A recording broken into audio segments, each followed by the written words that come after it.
yesterday, your foreign minister said you would block the aid that the European Union wants to give to Ukraine at this particular time. And I wonder how you, a country that is, you have been invaded by Russia, you know what that is like, why you do that. First of all, thank you very much for the possibility to have that conversation.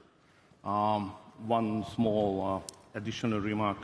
17 years in power and 16 years in opposition. That's equally important. Anyway, on the war issue, you should know that Hungary has a very unique situation in this whole war because Ukraine is not a country far away. Ukraine is our neighbor. Second, we have minorities, ethnic minorities living in Ukraine, 200,000 something. Yes. And they are part of the war. They are conscripted as soldiers to the Ukrainian army, and they die. So we lose lives daily, Hungarian lives as well. So therefore, we consider this whole situation from a special angle. So we do not belong to the mainstream European approach. And my position was, or the position of Hungary was, the very first moment, that this war is the failure of diplomacy. It should have never happened, that war, outbreak. So looking what's going on the front line, for us it's obvious that the battlefield solution does not work.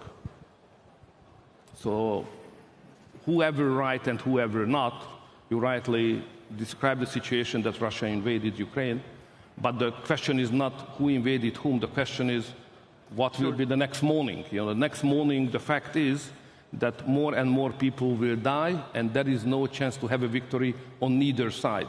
So this is a war which just deprives many persons from lives without having results. Surely you can't, we can all agree that the diplomacy before Ukraine was not successful, but there is a very big difference between the failure on that and the mere fact of invasion. And what intrigues me is you, as someone, it was one of the great reasons you came into politics. You made a great deal about 1956 yeah. and fighting for freedom.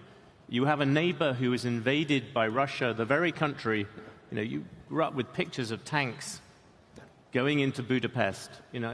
Why are you opposing the European aid? No, it's emotionally. It's tragic. So all of our heart is with the Ukrainians. We understand how much they suffer, but I'm speaking here as a politician who should save lives. So the most important thing for the international political community is to save lives, especially when you are convinced, as I do, that there is no chance to win this war.